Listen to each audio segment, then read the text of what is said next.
ini penuh energi ya. Maksudnya dia juga bisa menjadi bagian dari perkembangan seni nasional maupun internasional di Perban Tangguh. Semoga tetap semangat, Wati sehat dan terus kreatif dan inovatif.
Ini yang nanti untuk 18 Desember.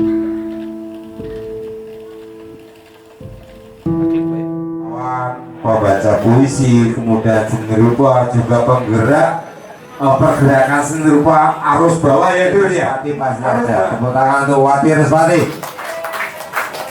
Oke, silakan. Terima kasih Mas Eka Susanto, Mbak Rina, Mas Bintang, dan Mbak Risma.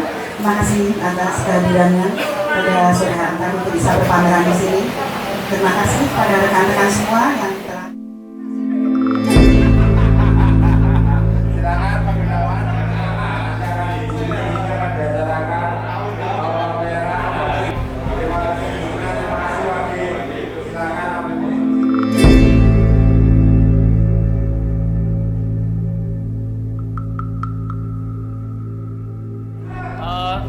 Saya suka karyanya Mbak Wati.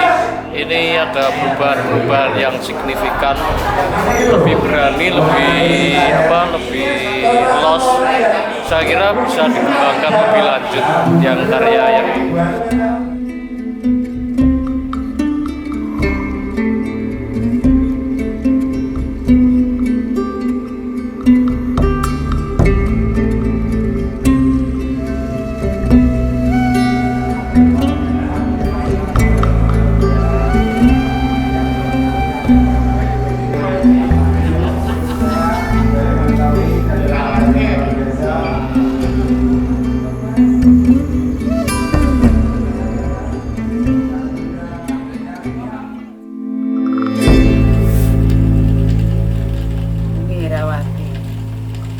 Umi Herawati. Wati, ya panggilannya kan Wati, Respati kan suami. Tapi di YouTube segala, semua di Google segala ya Wati Respati, orang nganu. Saya dari 2019 87 kan saya sudah mulai pameran sama Harjiman. 87 itu saya pameran sama Harjiman di Tentara Budaya yang masih gabung sama Gramedia itu loh, depan mana? Depan BTN itu. Pertama itu dengan almarhum Mas Harjiman, dengan dengan kelompok Taman Sari. Kalau dulu sesri dari TK, selalu ikut lomba lukis, selalu menang. Kalau dulu tuh pakai ini apa tangan itu loh, finger fish itu loh. Jadi kita buat adonannya sendiri dari apa tepung kanji dimasak, diencerkan itu, terus nanti tambahin pewarna. Kalau dulu kan pewarnanya kan pewarna makanan tuh itu. Nah itu lombanya itu dari itu kita buat itu. Terus saya juga ngelukis di lemari, pintu lemari itu saya lukisin. Masih itu udah tak hapus ya, masih ada sisa lukisan nih. Gambar putri kan dulu kan sukanya gambar putri raja. Erika telepon. Assalamualaikum yuk. Waalaikumsalam. Aku wes tak WA apa gitu. Nah itu dia masih wirawiri Tenggarong. Masih wirawiri ke Tenggarong, Kalimantan. Ya nanti kalau Abah udah pulang, kita ngumpul lagi tempatmu ya yuk sama Abah ya. Kemarin juga figura. Oh, nek ngene sapa? Nah, figura aku kan isine SMS. Engko kan kayak ngabari meneh kayak pajan lagi. Ya, oke nya. Yuk, makasih. Oke. Ya, dari tahun 87 itu sudah awal pameran kita ikut kelompoknya Mas Harjiman almarhum itu di Bentara Budaya. Kemudian saya sempat vakum karena lulus itu, kemudian saya juga kerja jadi desain karena memang saya backgroundnya di desain komunikasi, saya desain macam-macam lah, desain majalah anak-anak. Setelah itu saya ke Bali hampir 1 tahun, kemudian dijemput, setelah menikah saya berhenti, tapi karena saya harus kerja lagi setelah menikah, tapi saya membantu suami saya buat poster-poster zamannya masih Pak Harto itu kan, poster langsung kita buat di papan triplex paling 25 meter kali 10 meter itu Jakarta itu langsung dari Pak Harmoko. Setelah itu saya hamil 7 bulan pun saya masih manjat itu untuk ikut menyelesaikan poster itu yang harus dipasang di gedung DPR MPR RI. Setelah Pak Harto lengser kita berhenti sama sekali. Suami saya deket banget. Iya, ya kan dulu kan nginep kan di Poris itu di perumahan kementerian yaitu penerangan. Kita sudah dari tempat tanah luas sekali untuk kita buat poster. Ya kalau suami saya gitu. Nah, kalau saya kan kerja, saya masih kerja. Tapi ketika deadline-nya sudah waktunya harus selesai dipasang, saya ke Jakarta ikut neruskan gitu, ikut bantu itu. Nah, di sisi lain saya juga masih kerja di kantor dari pagi sampai sore. Kalau suami deket? Iya. Tapi yang paling deket itu sama Mas Budinya itu sudah almarhum. Iya lah. Kan itu kan kalau zaman dulu kita belum ada HP, jadi cuma telepon toh, telepon rumah toh. Terus kita buat desainnya kita kirim lewat pos di ACC, langsung kita di telepon lagi berangkat Jakarta. Seperti itu ya, masuk ke penerangan. Itu kita sampai bosen itu karena kita itu lukisannya itu wajahnya Pak Harto semua, bapak pembangunan kan, tentang pembangunan terus. Tapi wakil presiden itu ganti-ganti. Wakil presiden itu yang kita lukis itu ganti-ganti gitu. Selama 5 tahun selesai terus. Itu sini kita lukis juga, Bang? Iya, lukis sama tulisannya gitu. Masih manual tuh ya? Kan ada yang buat pesawat siapa, yang buat Pak Harto siapa, yang buat ini gitu, udah dibagi-bagi gitu. Penangan.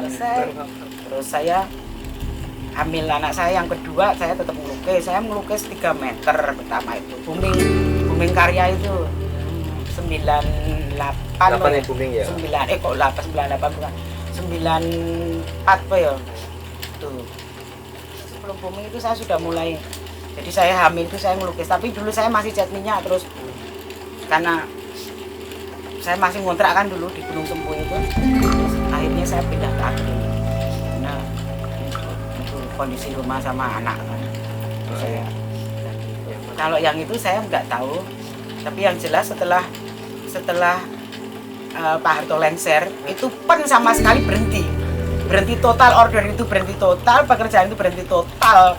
Ya sudah selesai, terus nggak ada komunikasi lagi sampai akhirnya sampai sekarang sampai jadi almarhum. Kita sangat merasa dihargai, fasilitas kita di sana, kita nggak kekurangan makan, semuanya ada gitu. Ya itu terus selesai ya langsung dibayar, selesai langsung dibayar. Di era itu seniman kan dihargai. Kan dulu belum terlalu banyak sekali ya, jadi orang belum mengenal seniman secara karena dia itu kan belum ada namanya YouTube, Belum ada WA atau HP yang itu kan belum ada gitu. Jadi mungkin banyak seniman tapi kurang banyak orang yang kenal gitu. Kalau sekarang kan semua orang bisa kenal. Mengenal sosial media ya. Ya bersyukur aja. Jadi itu cuman karena itu Mas Budi yang dulu kerja di TVRI juga, dia aktor juga, sering bintangi sinetron-sinetron di TVRI. Terus undang suami saya sama temennya. Tapi malah sekarang suami saya malah nggak melukis itu. Setelah itu selesai dia nggak melukis. Kita itu dulu punya foto banyak, tetapi itu kan fotonya kan dicetak, terus kita tak masukkan di album. Nah itu tak kasih keranjang jadi album nikah, album foto anak-anak, album itu. Itu satu album ada berapa 4 album itu yang besar segini itu. Itu saya kasihkan keranjang taruh di bawah, di ruang tengah. Waktu saya sekeluarga pulang ke Bengkulu gitu, lebaran di sana, ternyata rumah saya itu kebanjiran. Jadi itu semuanya kena air. Jadi ketika plastiknya dibuka, itu habis itu fotonya hilang itu loh. Fotonya hilang jadi abstrak itu loh semuanya. Padahal fotonya kan 10 R itu. Jadi abstrak semuanya. Ya ada. Sama siapa ya dulu waktu siapa? Masih Trisutrisno juga ada. Itu ya itu kesalahan kita itu ya, kenapa dulu tuh kita nggak nawarin lukisan gitu. Kenapa kita nggak nawarin lukisan gitu loh. Wah, coba kalau dulu tuh kita nawarin lukisan dari Jogja bawa karya gitu, jual mesti dibeli tuh. Iya. Nggak kepikiran itu kan politik toh itu ya. Kalau kita kan di ranah seni jadi beda. tetap beda. Dan dia memang menghargai seniman. Wah, dia menghargai seniman. Dan dia juga, orang melihat kesan pertama memang gimana ya Pak Armogo itu. Tapi orangnya supel kok, gampang akrab. Ya mungkin orang Jawa kan, orang Solo ya. Temannya suami saya yang almarhum itu saya lupa namanya, itu Sidik almarhum. Kemudian siapa? Saya lupa nama-namanya itu. Ada 5 orang sama saya. Saya itu sampai pulang dari menyelesaikan poster itu harus pulang ke Jogja karena Senin saya udah mulai kerja lagi. Sabtu malam itu naik kereta ekonomi, penumpangnya banyak banget nih, sampai saya tidur di bawah kok. Ya itu perjuangan hamil nih, saya bawa perut 7 bulan ini, anak pertama. Ini sampai saya tuh berdiri itu sampai batas mana ya itu baru bisa dapat tempat duduk itu. Berdiri. Akhirnya ya itu suami saya yang jongkok terus saya duduk di sini gitu. Karena hamil 7 bulan loh, saya suruh berdiri terus itu sampai di dekat kamar mandi di WC. Selama berkesenian ada beberapa momen yang membuat saya selalu bersyukur gitu. Sampai sekarang pun saya selalu bersyukur karena ternyata saya punya teman yang baik dan mereka selalu mendukung saya. Jadi ketika saya mengatakan saya mau membuat pameran di sini, kapan? Mereka langsung pada nanya kapan. Mereka udah bersiap mau membantu. Itu sebuah kebahagiaan tersendiri buat saya. Jadi setiap kita mengadakan event pameran itu ternyata mereka datang sendiri untuk ikut display seperti itu.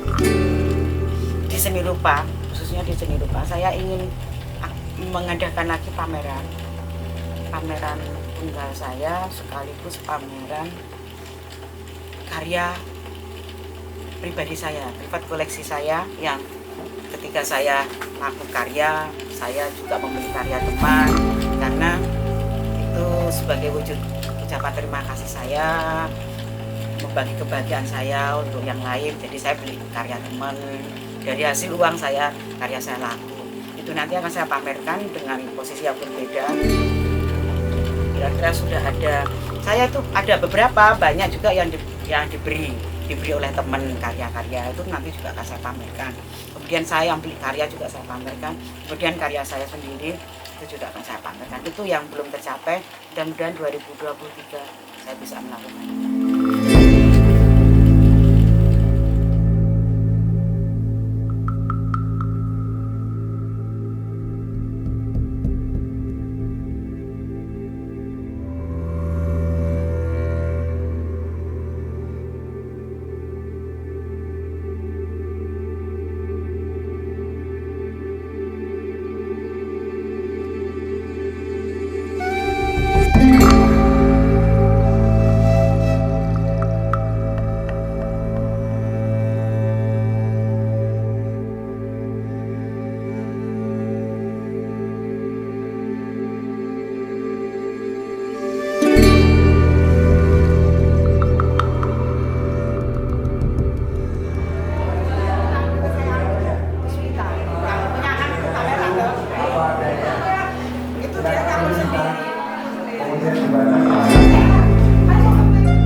Perempuan perupa asal Jogja ini menjadi salah satu entitas penting dalam seni rupa Indonesia, karena dia tipe perupa yang tidak hanya berkutat menunggu ajakan pameran atau orang mengundang dia, tetapi dia sendiri adalah seorang aktivis seni yang sering kali menginisiasi pameran.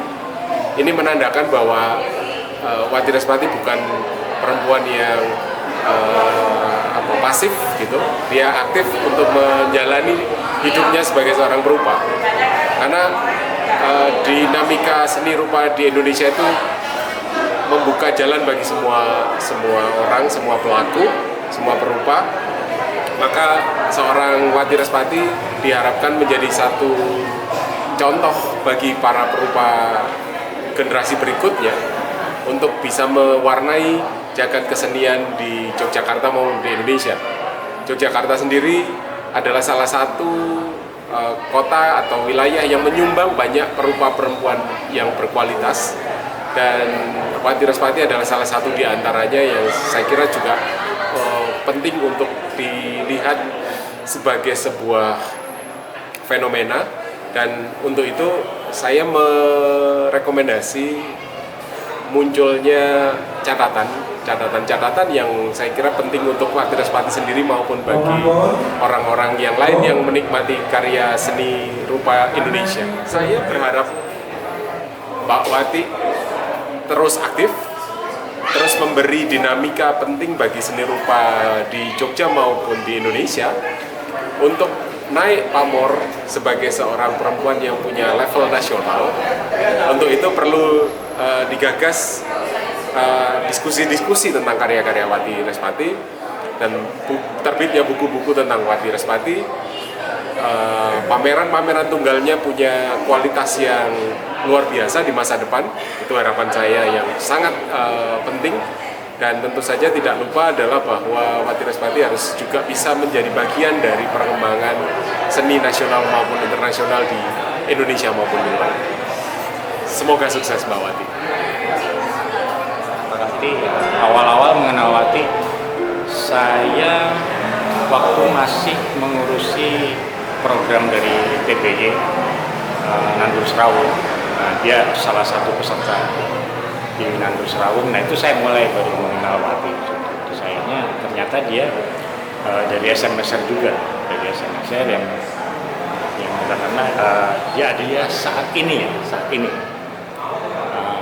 dia sebagai perempuan tangguh, boleh dikatakan dia bisa mengalahkan hampir semua energi dari seorang pria yang katakanlah emosi dia yang begitu meledak-ledak, dan dia bisa kontrol itu semua. Banyak perkembangannya, sangat banyak. Saya lebih respect dengan dia karena tema-tema dia yang dia angkat gitu, terutama yang sekarang ini tentang alam dan segala macam, karena kita melihat sekarang banyak alam yang rusak karena memang fenomena alam. Kedepannya ya jangan berhenti berjuang ya, sebetulnya kita berbuat, jangan sampai kita berhenti bermain-main. Sebetulnya itu ya, sebetulnya tugas kita sebetulnya cuma bermain, intinya cuma itu. Jangan bosan untuk bermain. Sama Wati, saya kira saya sangat dekat sama Wati karena ya, sudah saya anggap saudara. Sama anak-anak saya dianggap Bude, kalau panggil kan Bude Wati gitu. Jadi ya sering ke rumah, saling ngobrol, apa aja diobrolkan, terutama sama istri saya. Kayaknya Wati ini ada perubahan yang sangat signifikan, dan saya kira ini berhasil ya. Maksud saya adalah sangat susah seseorang untuk memutuskan untuk berubah itu, sangat susah, dan itu perlu perhitungan yang sangat teruskan untuk masa-masa yang akan datang. Wati Respati ini sudah lama saya kenal. Dia sering juga diskusi presentasi karya di studio saya dengan teman-teman kelompok presentasi 20. Nah, kebetulan yang sekarang ini ada perubahan karya teknik karya dia yang dulunya dekoratif ala Jogja lah begitu, dan sekarang karya dia lebih ekspresif, lebih impresionis, dan warna-warnanya cenderung warna-warna yang matang dan warna-warna gelap. Nah, kalau menurut saya ini suatu perubahan yang bagus, karena karya-karya yang dulu saya lihat ada semacam stagnasi ya, kemandekan dalam teknik maupun tema yang banyak pengulangan. Nah, sekarang dia mulai membangun teknik baru dengan suasana yang seperti ini dan spontanitas yang cukup bagus, dan teknik-tekniknya banyak menggunakan warna-warna campuran yang gelap seperti ini.